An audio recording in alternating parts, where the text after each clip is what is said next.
कथा मैत्री अशाच नवनवीन कथा ऐकण्यासाठी चॅनलला सबस्क्राईब करा आणि बेल आयकॉनला प्रेस करा, म्हणजेच आपल्याला नवनवीन कथांची माहिती मिळेल.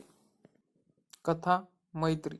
एकदा एका मुलाने त्याच्या आईला विचारलं, आई, तुला किती मित्रमैत्रिणी आहेत?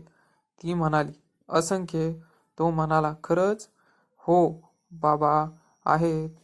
त्याचे वय लहान असल्याने त्याला या गोष्टीचे नवल वाटले.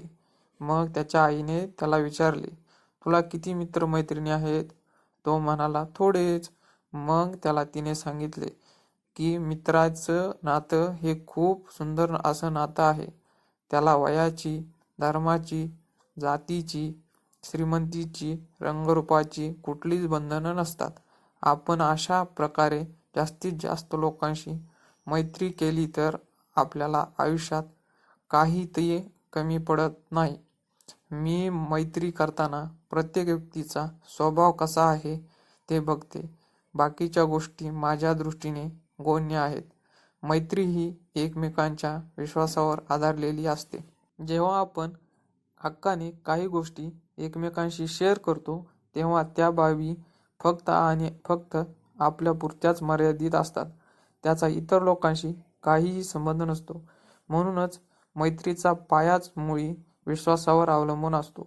शंका, अविश्वास यावर आधारित असलेली मैत्री कधीच तग धरू शकत नाही. मैत्रीचं नातं असं आहे, त्यात हक्काने भांडणं, रुसवा, वाद, अबोला या गोष्टी ओघानच येतात.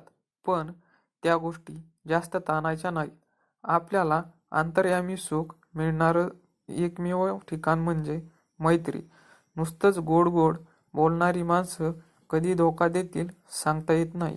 खरी मैत्री तीच जी एकमेकांच्या चुकासुद्धा बिनधास्तपणे सांगतील आणि त्या चुका मान्य करून स्वतःत बदल घडवतील. प्रत्येकच मनुष्य काही परिपूर्ण नसतो, परंतु त्याला योग्य ठिकाणी योग्य प्रकारे पैलू पाडणारा, त्याला घडवणारा एक मित्रच असतो. माझ्या बऱ्याच मैत्रिणी अशा आहेत जिथे चेष्टामस्करी चालते, पण निंदा नालस्ती नाही. हळुवारपणे एखादीची चूक दाखवून दिली जाते, ती सुधारून घेऊन पुढे वाटचाल करावी, जेणेकरून जगात वावरत असताना ती सक्षम व्हावी, समर्थ व्हावी. कोणतेही संकट आले तरी तिने त्याला व्यवस्थित तोंड दिले पाहिजे. कच खाऊ नये असे आम्हाला एकमेकींबद्दल नेहमी वाटते. मैत्री म्हणजे आनंद, सुख मिळवण्याचे एकमेव ठिकाण.